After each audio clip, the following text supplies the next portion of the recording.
All right.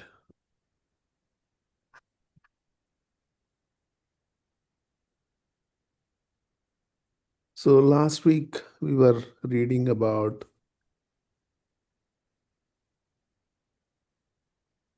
renunciation, uparati, self-withdrawal,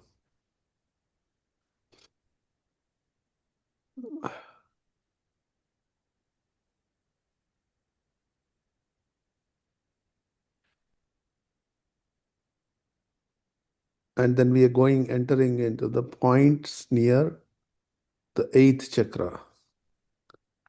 So here, the points near the eighth chakra, Chitlake, points of passion and knowledge.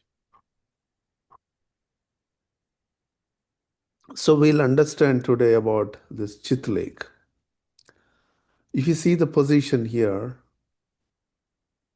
let me see if I can maximize it. So it's from seventh and eighth point. If you draw a triangle inside, this is Chitlake point, right?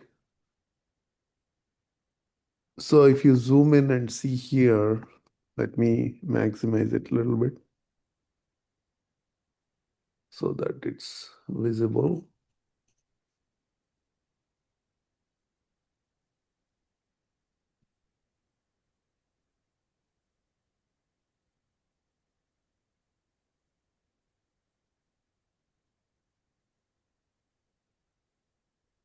You can see it, right? So in the, like you'll see at on the zoom, when you see, it says knowledge and passion. That's the Chitlake point. So that's the position.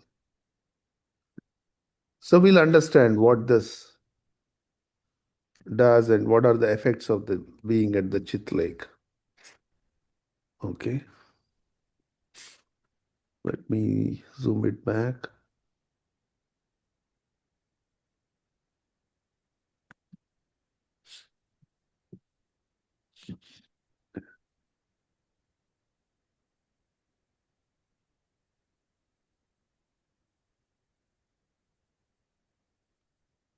Once I increase the size, it's not going back to its original size.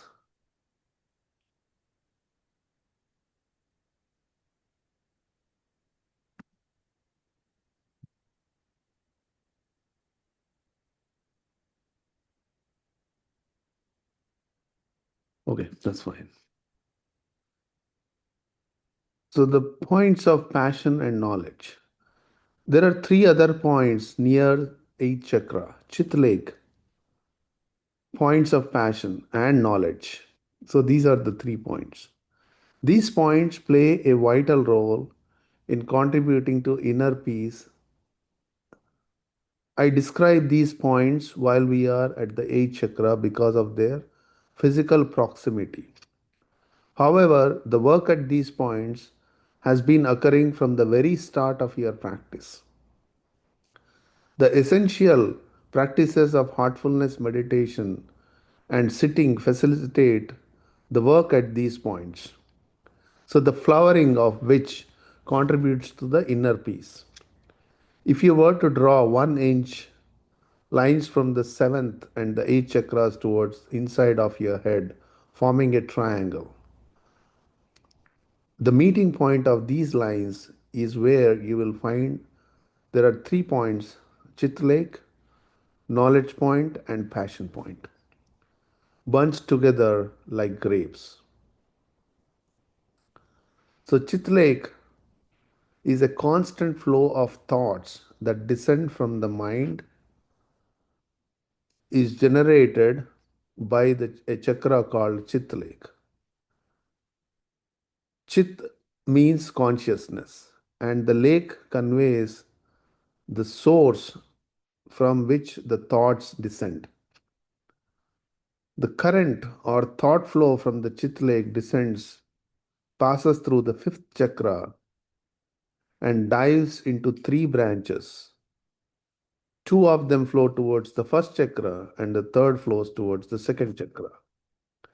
So during meditation, Chitlake gets cleaned, and as a result of flow from the Chitlake, is also clean. The excessive thoughts that bother us during meditation are also calmed as the Chitlake is purified. So, in the early days of your practice, the color of the Chitlake is grayish. As you advance, we perceive brilliant ruby red color at this Chitlake. So, let's dive little deep into this aspect, right? I don't know why it's not going back to its original size. All right. Let me do a little bit of drawing here.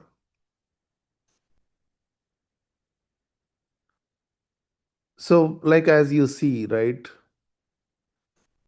this is where the Chitlake, I mean the eighth point is, and the seventh point at the middle of the eyebrow. See, all these 3 points are like little bit together. And when you draw 1 inch, Because we don't see it. What are we? Where the you're screen? not seeing it, my drawing. Mhm. Okay. Let Yes. let No, me. I could see the black face that you drew. Oh, okay. Yeah. Okay. Let me share it back again.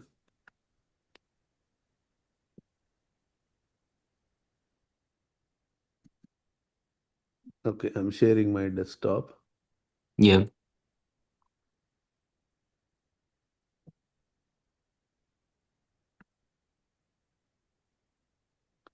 Okay, let me try it again. Mhm. So, or let me take the picture itself and draw on top of it, Sure. right? So,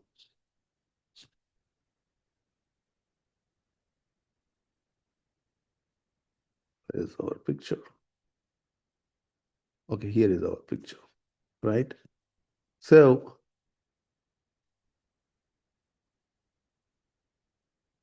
see, this is the Chitlake.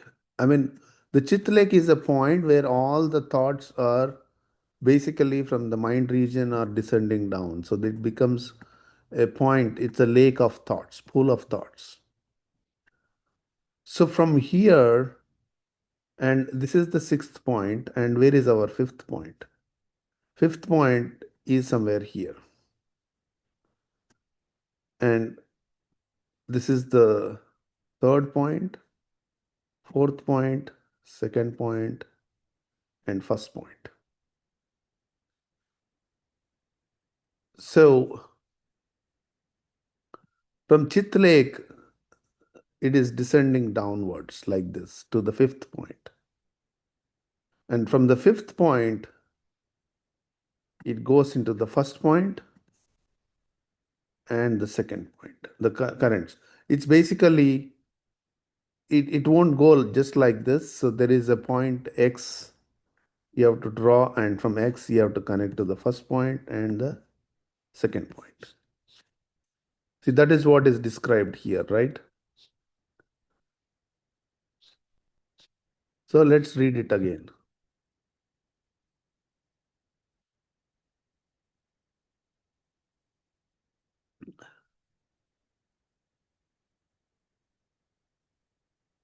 It won't go through 3 or 4 points. That's what we are going to discover. So meditation, and then if you draw 1 inch, so we found the Chit Lake, and then from the Chit Lake, you will find 3 points at Chit Lake, knowledge point, and constant flow of thoughts. So passes through the fifth chakra and divides into 3 branches.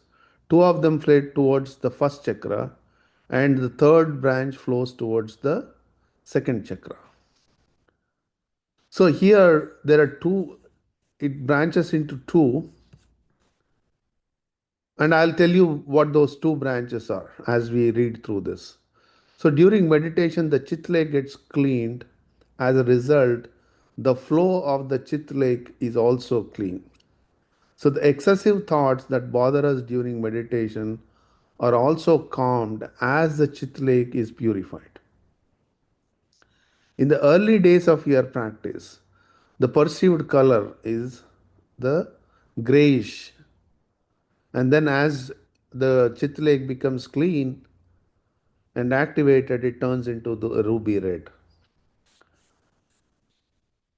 So, the point of knowledge and passion near the Chitlake, the twin points of knowledge and passion, these 2 points which almost touch each other, are inseparable. So if you work on the other is also worked on. So that means if you're working on the Chitlake, all these 3 points are getting activated. So knowledge point is all about knowledge you need. This point is very active in intellectuals, but don't confuse the opening of the knowledge point with becoming all knowing in one fell swoop. It is more that whatever knowledge is needed comes to you effortlessly. For example, any confusion you feel in the early days of practice is replaced with the assurance that whatever knowledge is necessary will descend. I can give you umpteen examples from my own experience. So, whenever, even for to attend to the external world, let's say if you need some information, if your knowledge point is active, somehow the information comes to you to finish that work. So you are never stuck for something if your knowledge point is opened or is active. And the same thing with the passion point. See, this passion point is a problem. So once the knowledge point is activated and also your passion point is activated, so you get, very sensual and, you feel passionate about things. And, it's like it is overcoming, you're over exuberant of emotions. Everything is high when you are in at this point, right? So it's very you need to understand how these things work. So as the Chitlake is cleaned, the passion point is cleaned, and also the knowledge point is is at intact. So your effect of passion reduces quite significantly because it's not required. It's unnecessary energy you're going to spend because of the passion point is active, and you don't want that.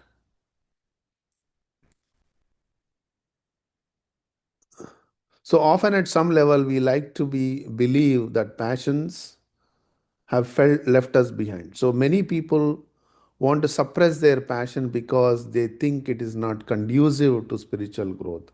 But by doing so, they will also suppress the knowledge point. So when the knowledge point is active, you activate the passion also. So when you cut passion, you cut knowledge as well. So forcefully repressing passion through thoughts is not advisable. So a better way is to allow moderation to develop through regular practice and cultivating the right attitudes. So some advanced practices of point A meditation and cleaning the point B also helps. So you can learn this through the preceptor. So here I will show you now what happens. Let me actually do a whiteboard session.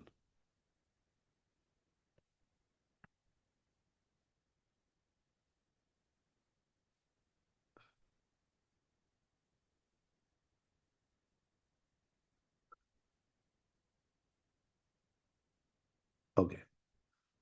So here, let's take this is the eighth point and the seventh point, and let me kind of do 3 circles here so that I can say this is the Chitlake, this is the knowledge point, and this is the passion point. Now, when the Chitlake, the currents are descending, So now take them as overall. They go to the fifth point. And fifth point, so you have four, sorry, 3, 4, 1, and 2. But near one point, what is that we have? We have A, B, C, D. So typically, one is descending to the first point here, and then also the more of the passion is descending to the A and B.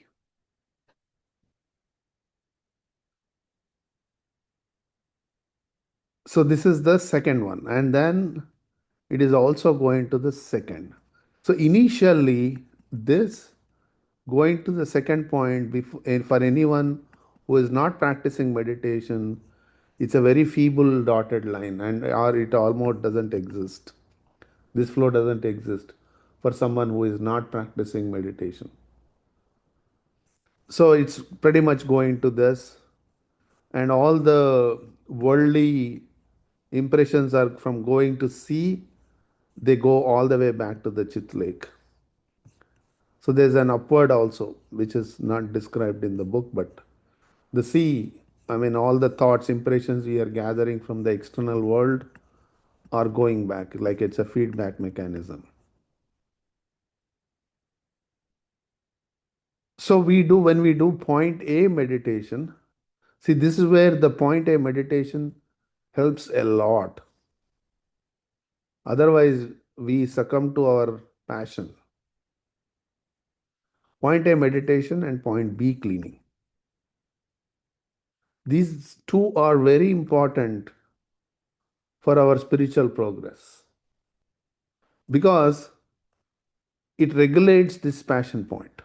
See, like it said, do not suppress the passion point, but we must regulate. So, how do you regulate is by through meditation and by through cleaning. As we do this, the effect of the passion point is very less and the knowledge point is active because this is very much is needed. So it accelerates our spiritual progress. And as we are doing this, our external stimuli decreases significantly, means our gathering of the impressions significantly decrease. So this point A, point B meditation, sorry, point A meditation, point B cleaning, doing it regularly accelerates our spiritual progress. It's very essential to do these two things very much. I mean, almost every day, don't miss it. Typically, when you come for one on one sessions with the trainer, heartfulness trainer, the first thing when we give the meditation session is we thoroughly do the point B cleaning so that the effect of your thoughts are reduced so that you can get into meditation. So you see the importance, right? So every day morning before your meditation, if you can do the point B cleaning for 10 minutes and then go into meditation, see the difference in your meditation. Okay, so it's very essential. Yeah, Yogesh, go ahead. Could you also bring in Saraswati point into perspective, or is it one and the same? Knowledge point is the Saraswati point. Okay, thank you. Yeah. So in Indian tradition, the the point knowledge point is called the Saraswati point because Saraswati is the goddess of knowledge, right? So in fact, also doing the point B cleaning keeps this knowledge point very active. And point A meditation keeps the point passion point at check. Okay, so this is like very, very essential to work on these two so that our progress becomes much faster. Okay, so let's go back to the text.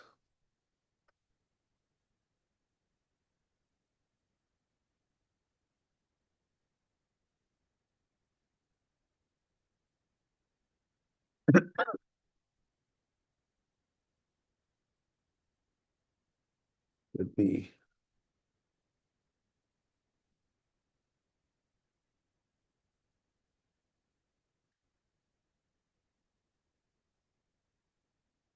Okay.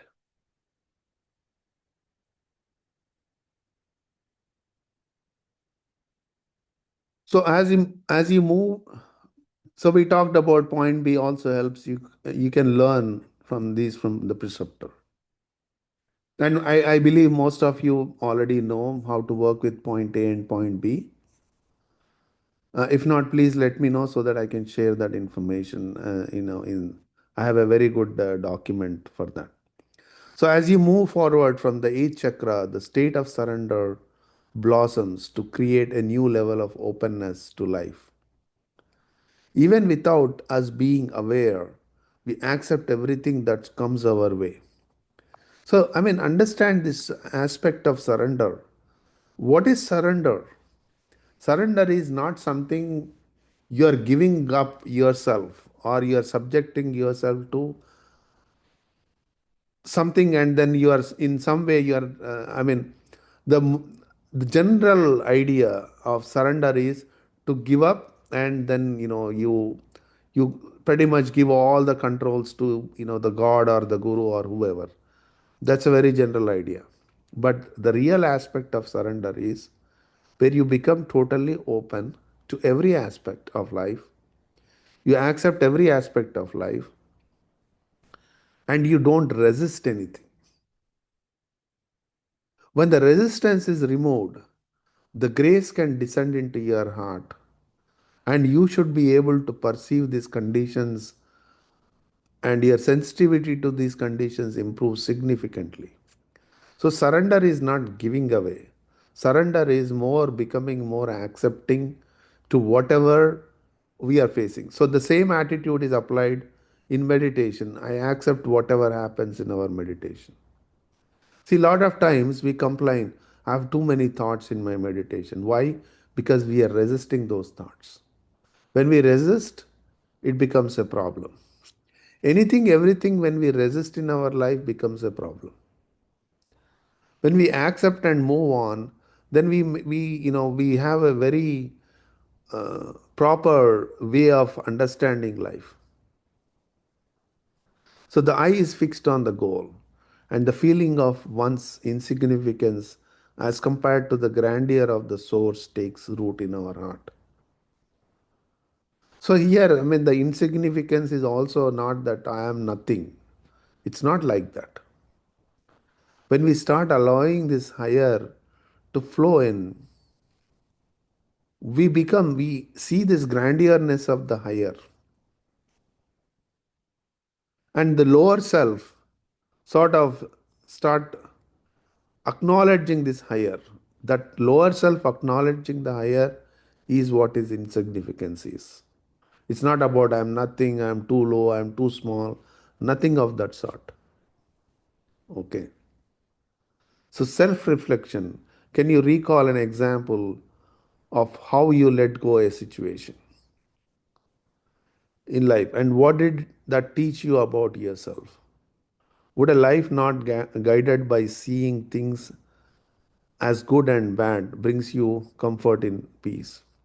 So, yeah, I mean, these are all some psychological aspects, which is okay. You can think over it, analyze. But the real thing is when the real acceptance comes into you, all this analysis, really doesn't give much value, because you are at a place where you're ready to move on. When I'm ready to move on, why, unnecessarily brood over it of what happened, how I dealt with the situation. You know how you dealt with the situation. Okay. So, eighth point where the surrender begins. Second point where the glimpse of this higher begins. Okay. But as you move to the higher and higher points, it becomes more and more clear.